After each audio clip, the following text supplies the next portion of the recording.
Good morning and welcome back to our Sunday school class.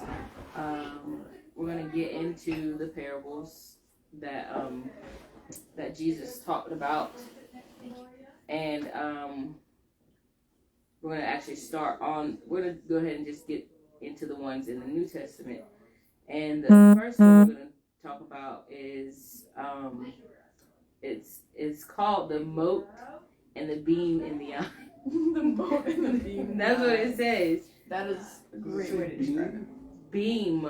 Oh, good. I thought you said beam. No, I said beam. Mote. Beam. Beam. So let's go to Luke 6. Luke chapter 6.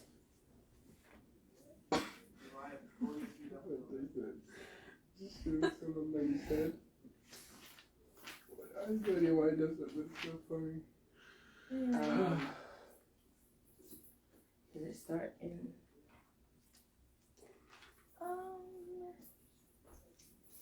Okay, it's it doesn't. It starts, I think, in 30. Yeah, the whole thing starts at 37. The beam. Yeah, the thing beam is part. specifically at 41. Okay, so let's see. Again, I was specific. No, because I don't want. Because they're gonna talk about that. 37. So, I'm in the wrong one, dude.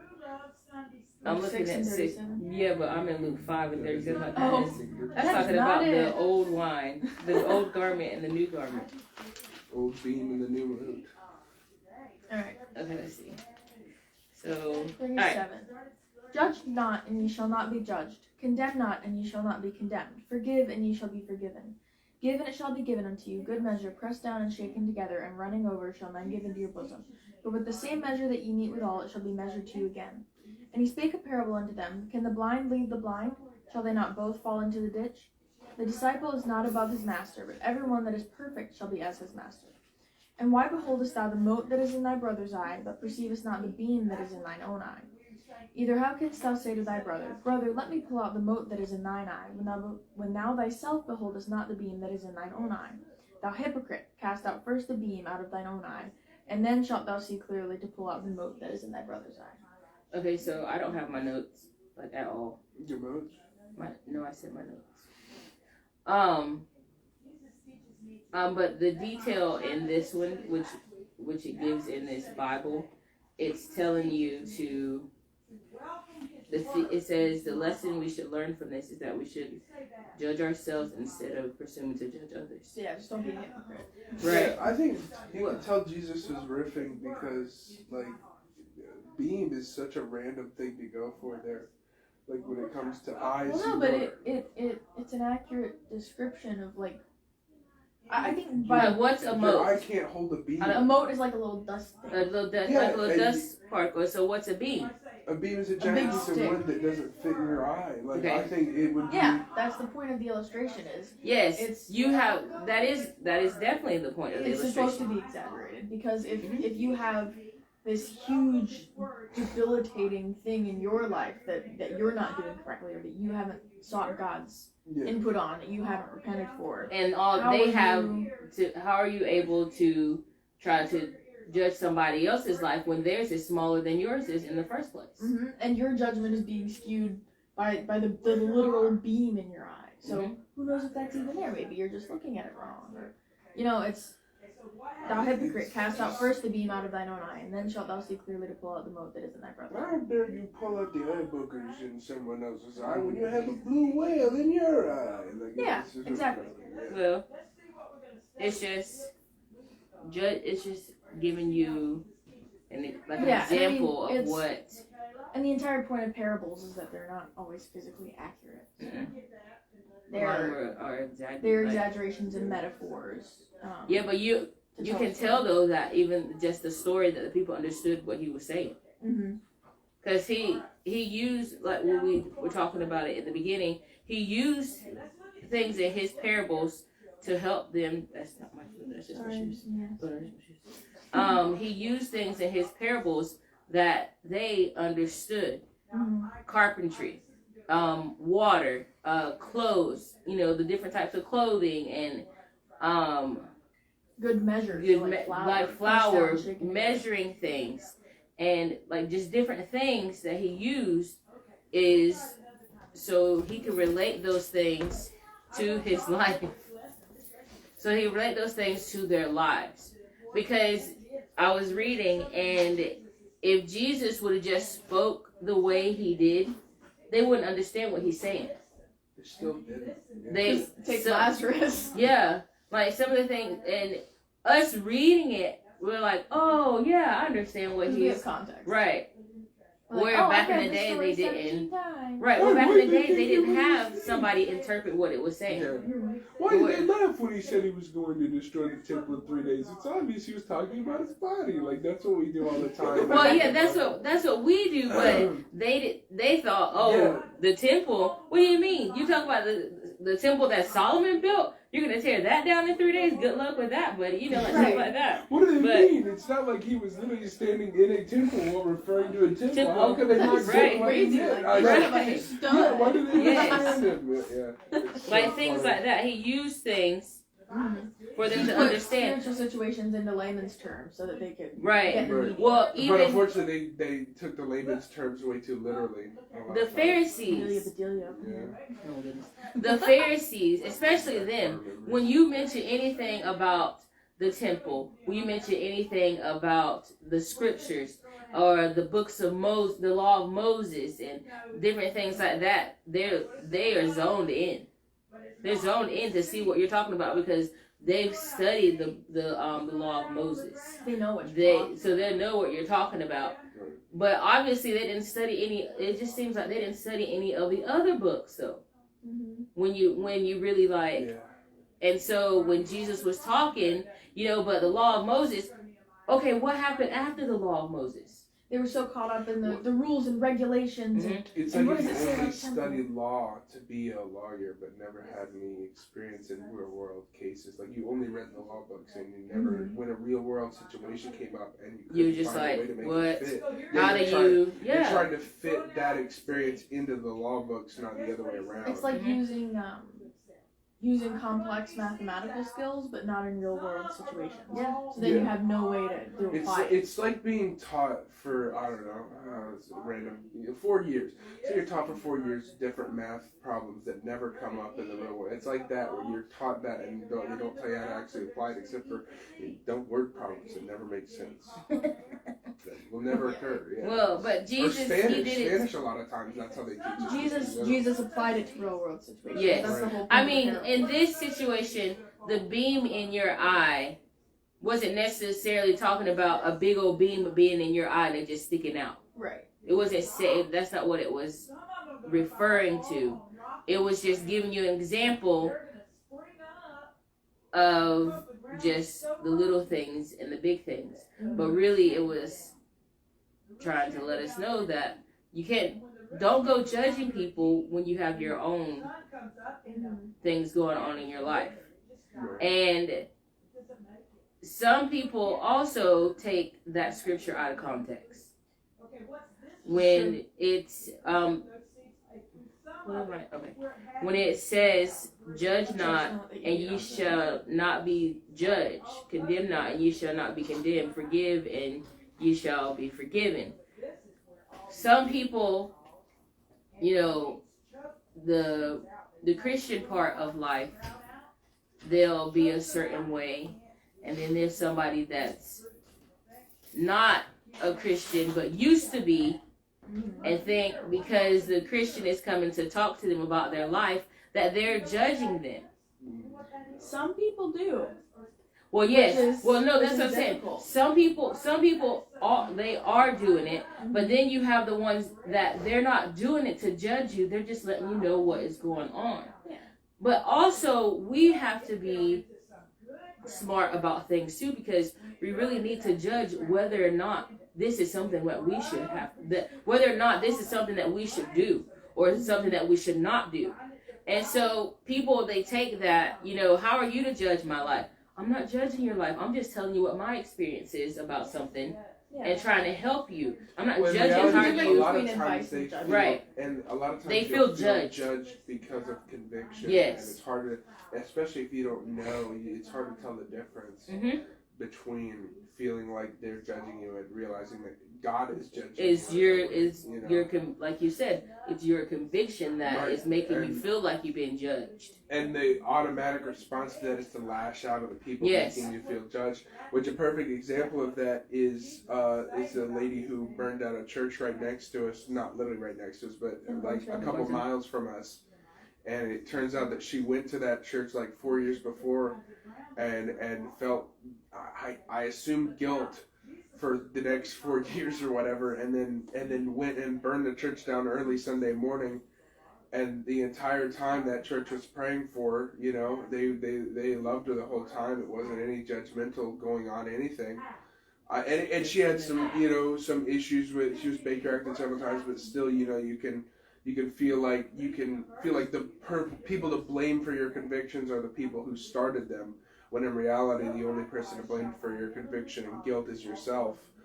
But and another weird thing about it is it's like human life, where if one bad person in a group can make someone's influence change on the whole group. I mean, you know, you could have one person who's judgmental or hypocritical in the Christian faith, and then you say, "Oh, all of them are." Right. You could have people one bad judge cop things by their bad experience. Right, yes. One bad cop, and all of a sudden the entire police force of America is horrible people. You know, that's how it works when it comes to humans. We judge based on what we see personally. I do think that it's a good thing to be careful, but not to judge, because like if you've had a bad experience with someone, like in a certain group, like policemen, for example, whatever, or the police force in general. I mean, you can't judge an entire group of people by someone who didn't do what they needed to do correctly. Sure. Like Christians, and that may be an outlier for that person too. Right? I mean, yeah. You have no idea. And if Christians are hateful in their not all of them in are their correction, then that's not the way that it's supposed to be at all. No, because you can meet someone that is a hateful Christian, that is a very judgmental Christian, and then you take that upon yourself. Then I'm not going to any church because if so and so was so hateful to me. Yes, hateful. And if that's what I'm going to become, then I don't want anything to do with that. But then you have to get to the place where, Lord, open my eyes, or send me someone that you know is going to actually help me and not hinder me in a loving way. In a loving way from me going to be in a church, not like building a church, to have a group of people, to have a fellowship with people. And then you find a different church because you want to try it again, and you actually find that and realize that not everybody is like that person that you ran into before. That person just had a beam in their eye. Yes, that person definitely. Yeah, that person had a beam in their eye, and so. Well, and like Sister Ashley getting, baptized last week, when we talk of baptism, it's a physical manifestation of us dying spiritually, where our past life is dead, where we came from is dead. But a lot of times as Christians, when we've gone on for a while, what we forget to do is have a memorial service. We don't go back to the back to the grave and remember all the things where we came from. We just look at ourselves now and like, oh, we're God's perfect little child, and then we start judging other people because we believe like we're the best because of God. We're not. And we say things like, oh no, God is really the best, but in reality what we're doing is we're just using, in essence, just using God's name to say we're good so we can tell you what to do. Right. And because they're not remembering that they were in the exact, maybe not in the exact same position. In a similar. Have somebody worse. Sure, I grew up in church all my life, right? Yeah. I haven't been in that terrible situation doing drugs. I haven't been doing alcohol. I haven't been in any of that. But still, it doesn't matter where you came from. You should still have enough compassion to understand other people. And sometimes that's hard when you've been saved for a long time and are around only people in church, because all you see are the good people. Mm-hmm. You don't see the bad side of human nature and human life. Right? And also, once you get to a good place, mentally, spiritually, physically, whatever, it's easy to forget how bad it was before. Oh yeah. Or say, Because then you're like, oh well, the Lord has saved me, and I'm so grateful for that. But like, I wasn't that bad to be. I wasn't as bad as them. Right, and see, that is considered judging. Mm-hmm. And all you have to do is sin once to be as bad as them. Because you're in the exact same place. Right, or just sin exactly. in general. Mm-hmm. And so all sin is judged equally. I mean, not all.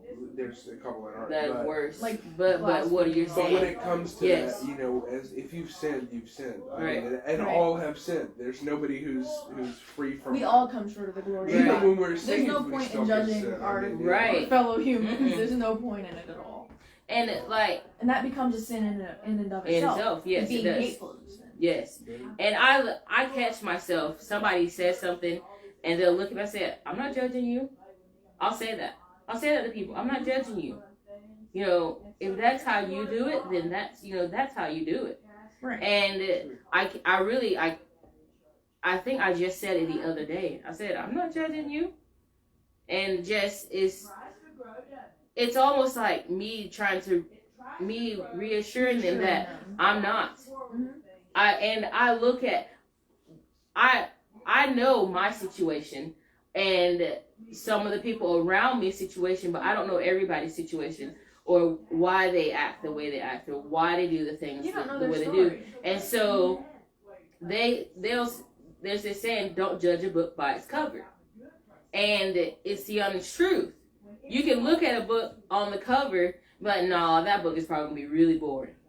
That book ain't got, I'm not even interested. But it's like when you get in that first chapter, you done read the whole book by then. Mm-hmm. Not even, but because you saw it from the outside, you're like, nah. But you have to get into it. And so when you see a stranger, you really don't know what they're going through that day, what's going on with them or anything like that. And my kids, y'all know my kids, Mm-hmm. they will say hey to anyone. And that's that's really how they are. Mm-hmm. There was these people, we're at the store, there's these people, and Nehemiah, he was smaller then, and he was like, what's up, bro? Just like that. And the guy behind it was like some younger guys, and he was like, what's up, bro? He said, you don't even know how much that made my day. Just him talking to me. Just humankind.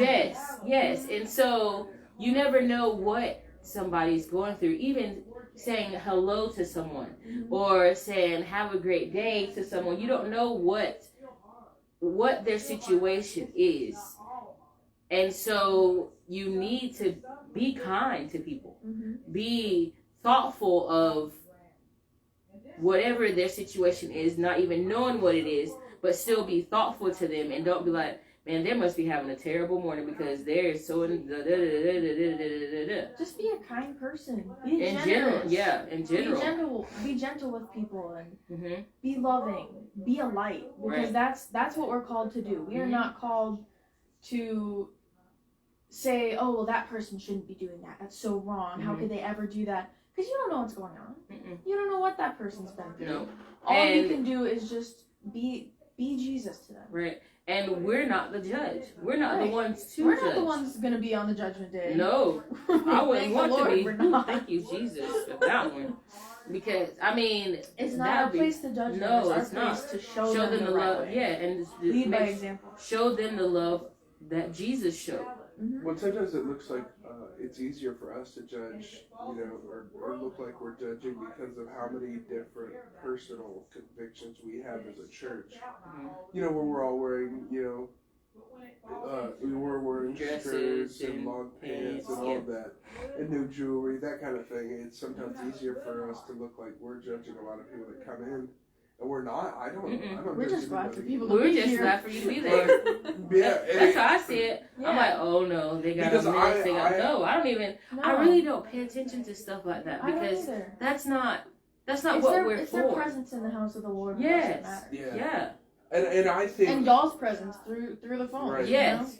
And I think honestly, I know enough to be able to say, okay, that's my personal conviction. And at the moment, it's more, that's the church's personal conviction. I would have to pray about some things. Yes. To see, is this right for me to do? Is this wrong for me to do? And ultimately, that's what we need to be doing. Right. Is praying to see what the Lord wants us to do. And that's like, and stay in touch with Him. And I think that's a good way to judge things. Sure. In your own life, not in somebody else's. That's not what I'm saying. Not talking to other people. No. And then you never it's get your stuck own. in something like, when it comes to belief, you will never get stuck in a situation where you don't know why you do something and you're just doing it because you're told. Yeah, because if you It's read the so Bible much and you better. pray about It's so much things, better to just ask Him about every single thing, because then you have the best first-hand information on what you should do to live your life. Right. Because people are going to be different. I mean, all There- over there are yes. people who God is sending to the ministry. God isn't, I don't think, He doesn't make us all live the same. There are different things that He puts on us. Mhm.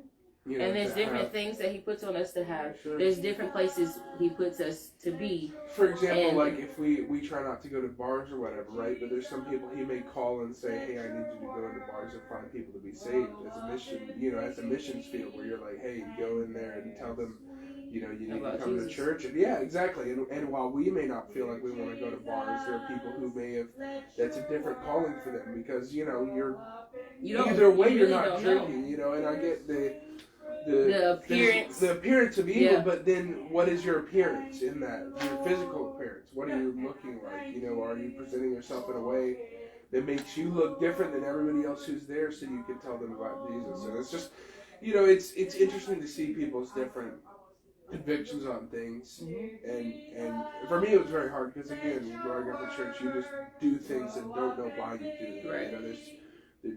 There's levels where you're like, somebody asks you about it, why do you always wear long sleeves? And at this point, it's just, I feel uncomfortable not doing it. It's just yeah, if you don't know why you're doing the things you're doing, Then, then you can't be a light to anybody.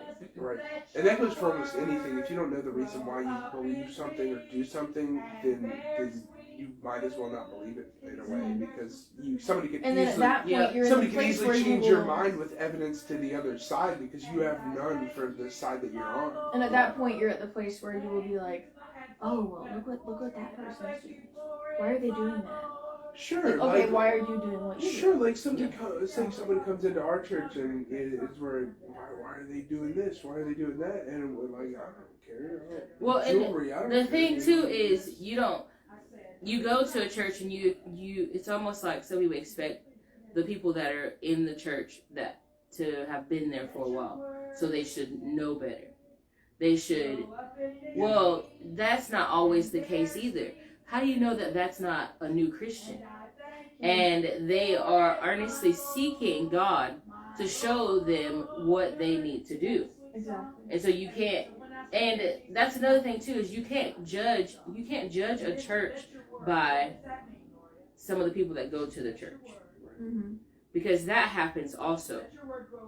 And The point of churches, I mean, Jesus Himself said, "As a physician, go to those who are well." mhm, Our goal as a church is to bring as many people as possible to the Lord, and We're the school. through that, I mean, Church is the where point you teach is- people the how point to is live for us right. to help people Yes. to draw closer to the Lord, yes. and with that will come sanctification.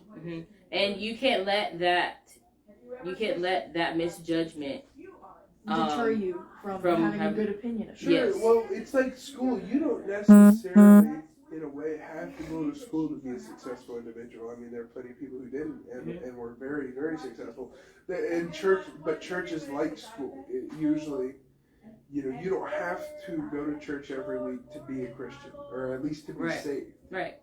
To ask Jesus to forgive you, you don't have to go to church, but But church to is grow the as a Christian. church is like kind of like college, where it's teaching you things that you need to know to go Things beyond somewhere your else. understanding. Yeah, it's where you learn. One, it's to be in God's presence, but I think people look at church as that's all you should be doing. Like like when you're saved, that church is what you do when you're a Christian, and in reality, church is really just Church is a learning the home base where you're going out. It's where you're preparing for the missions, and then you go and do the missions, or Right. you go and talk to people, even if it's not a specific mission field, like you're not going all the way across the world. You know, you could do it at your grocery store, and Papa did all the time. I mean, that's that he was was one the of his evangelist of Publix. You know? So it's if you're in a good church, they will teach you what you need to know, or at least strengthen you. So when you do, you know, because a lot of times it's nerve-wracking to go and tell people about Jesus, because they've probably heard it 1,000 times in a way, you know, where they're like, I used to go to a church and it was horrible, and then you have but you can't let that let that. And that's how you're preparing to be able to tell people scriptures that you've heard in church, you know, or messages that you've heard that will help you, and overall help you to know how to live your life. Because otherwise, if you're just you're not going to church every week, and you're just sitting at home, there are going to be some things that start dropping when it comes to, you know, what you're supposed to be doing with God, because you don't have any way to strengthen that. You haven't truly been in God's presence. Right. And he's not saying that to the ones that can't get to church. Oh no. Or the ones that their churches are still closed. Again, you don't need to have church to be right. For you guys to be with us virtually and watch our church services. Church isn't a building, wonderful. and it never has been. I mean, whenever the church was described by Jesus, it was never a physical building. It was always the people that believed in Him and that were in His presence. That was what church was. Community and the worship, sure, and the presence of God, which is everywhere. And now when you talk about the virtual, you are and seeing the messages that you leave saying how that the church services, the worship services have blessed you. You are the church. You're considered the church. That's what the church is. And that's what the church is really all about. Jesus would have done if he had had the internet. I mean, if he would want to get he would it be preaching. everywhere. Yes, he'd he be would. spreading the gospel everywhere. Right. He'd be just like we should be. We are. That's how. And so, but we've come to the end of this lesson. When you see someone, we need to start looking at people really through the eyes of Jesus. Because when Jesus saw someone, he didn't say, "Oh, that man's gross, I'm not touching him." Well, he knew exactly who they were too. That's the thing. He knew all the sins that he had done, and he still didn't judge them. No, yes, he knew. Well, he knows us. I know it. I'm glad you said that. He does. He knew us. We are only judging based on personal appearance, and he knew everything they did and still loved them more than we ever could. Knew everything about them. The Samaritan woman. He knew. He told her. He told her everything she'd ever done. Yes, he did. And still. And it still showed her the light because he said it in a loving way. And he said it with the authority that only Jesus has. And only the Lord can tell you. And I think that's honestly one of the best examples that we can give. We're like I'll be praying for you about that. Yeah. Or like, oh, you need clarity in this area of your life? Okay, I'll be praying for you. It shows that you care. And you should pray and ask the Lord to help you with that, because that's the only opinion that matters. Yes, it is. The world's opinions do not matter. We're called to be separate. So even our opinions on people doesn't matter at all. God's opinion and the opinion of the Lord is the only thing that we should be drawing our lives from. Right. No matter what that person's situation is, or what they're going through, or how their life is, the Lord can help everyone. Yes, He does, and we are the ones that are here to try to help guide them, not in our way though, but the way that Jesus would want them to be guided, because that could be a whole nother issue also, trying to get them in the way that we want to get them in, and then it just all falling apart kind of thing. Right. And so when you see someone, love them like Jesus loved them, no matter what the situation and everything is. We hope that you join us for our morning in the middle, because you needed an service. Update on that. So tell Jose to set it And back have up a good just day. for church service until